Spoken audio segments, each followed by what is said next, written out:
पिछले दिनों पुलिस के इनकाउंटर में मारे गए भरत तिवारी के परिजन से मिलने के लिए बिहार सरकार के मंत्री अशोक चौधरी रविवार को उनके आवास पहुंचते हैं और उनके परिजनों से मुलाकात कर पुलिस की कार्यशैली पर सवाल खड़ा किया था।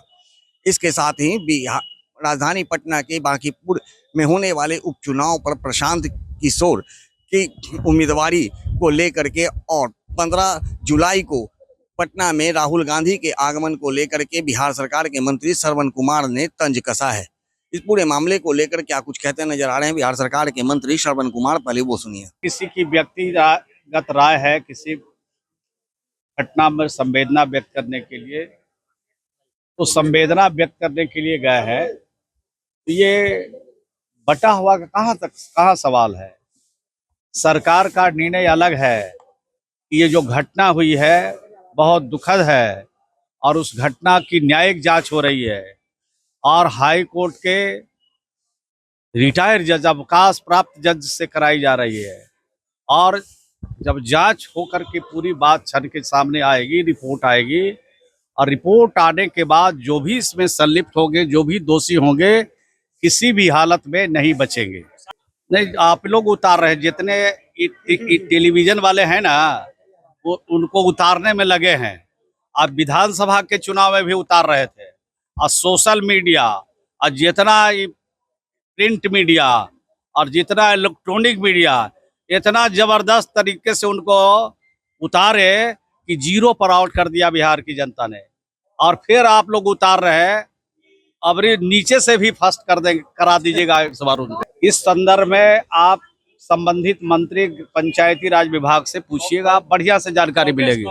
अरे भाई, लोढ़ा से खरिहान भरता है, खरिहान भरता है, पूरा प्लॉट का फसल कटने के बाद खरिहान में रखा जाता है। तो ये सब लोग तो सब आउट हो चुके हैं बिहार में, अब देश से आउट हो रहे हैं। अभी बंगाल में उनका पूरा जमीन खिसक गया, यहाँ कहाँ वो समर्थन करके क्या कर पाएंगे। यहाँ जो भी उम्मीदवार रहेगा नीचे से फर्स्ट कर। तो जैसा कि आपने सुना, श्रवण कुमार ने साफ तौर पे कहा है कि अशोक चौधरी का भरत तिवारी के आवास पे जाना या फिर पुलिस की कार्यशैली पर सवाल उठाना ये उनका निजी बयान हो सकता है। लेकिन जिस तरह से बांकीपुर में होने वाले उपचुनाव में प्रशांत किशोर अपनी ताल ठोक रहे हैं और 15 जुलाई को राहुल गांधी पटना पहुंचने वाले हैं, इस पर उन्होंने तंज कसा है और कहा है कि मीडिया ही प्रशांत किशोर को हीरो बनाने का काम कर रही है, जबकि लोग देख चुके हैं कि पिछले विधानसभा चुनाव में वो जीरो पर आउट हो गए थे और इस बार भी उनका कुछ होना नहीं है।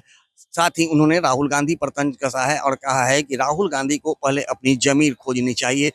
अभी पिछले दिनों ही वेस्ट बंगाल में जो उनकी दुर्दशा हुई है वो किसी से छुपा हुआ नहीं है। ऐसे में राहुल गांधी का बिहार आना जाना कोई बड़ी बात नहीं है। अब देखना दिलचस्प होगा कि प्रशांत किशोर व राहुल गांधी को लेकर के जब बिहार सरकार के मंत्री ने इस तरह से तंज कसा है तो अब बांकीपुर विधानसभा चुनाव में अब प्रशांत किशोर क्या रोल अदा करते हैं, क्या वो बीजेपी को हरा पाने में सफल होते हैं या फिर राहुल गांधी जिस तरह से अब छात्र की गूंज की आवाज को लेकर के वो राजधानी पटना में पहुंच करके राज्य के तमाम जिलों में जो भ्रमण करेंगे उसका कितना असर अब एनडीए सरकार पर पड़ने वाला है वो तो आने वाला समय ही बताएगा। सहयोगी आनंद के साथ Gyanand Verma, AVI nation news, Patna.